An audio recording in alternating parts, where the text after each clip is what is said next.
உலக கோப்பைக்கான இந்திய அணியில் இரண்டாவது விக்கெட் கீப்பருக்கான இடத்திற்கு தினேஷ் கார்த்திக் மற்றும் ரிஷப் பண்ட் ஆகியோருக்கிடையே கடும் போட்டி நிலவி வருகிறது.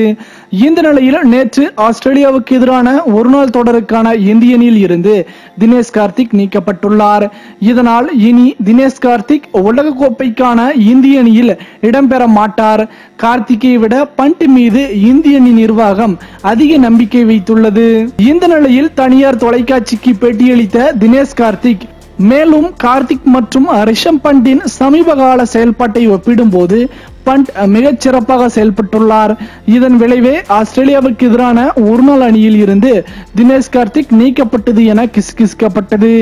இந்த நிலையில் தனியார் தொலைக்காட்சிக்கு பேட்டியளித்த தினேஷ் கார்த்திக் உலக கோப்பையை கருத்தில் கொண்டு தொடர்ந்து இந்திய அணிக்காக டெஸ்ட், ஒருநாள், T20 என அனைத்து போட்டிகளிலும் விளையாடி வரும் வீரர்களுக்கு இந்திய அணி நிர்வாகம் ஓய்வு அளித்து வருகிறது.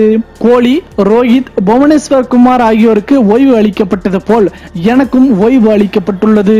அதே சமயம் நான் T20 அணியில் இடம்பெற்றுள்ளேன். எனக்கு ஓய்வு அளிக்கும் பொருட்டே அணியில் இருந்து நான் நீக்கப்பட்டேன். இந்திய அணி நிர்வாகம் என் மீதும் பண்டின் மீதும் அதிக நம்பிக்கை வைத்துள்ளது. மேலும் உலக கோப்பை போட்டிகள் இங்கிலாந்தில் நடப்பதால் இருவருமே அணியில் இருப்போம் என கருதுகிறேன் என்றார் தினேஷ் கார்த்திக். மேலும் இது போன்ற சுவாரஸ்யமான செய்திகளை உடனுக்குடன் தெரிந்து கொள்ள தமிழ் சேரை சேனலை சப்ஸ்கிரைப் பண்ணுங்க. மறக்காம பெல் ஐக்கானை கிளிக் பண்ணுங்க.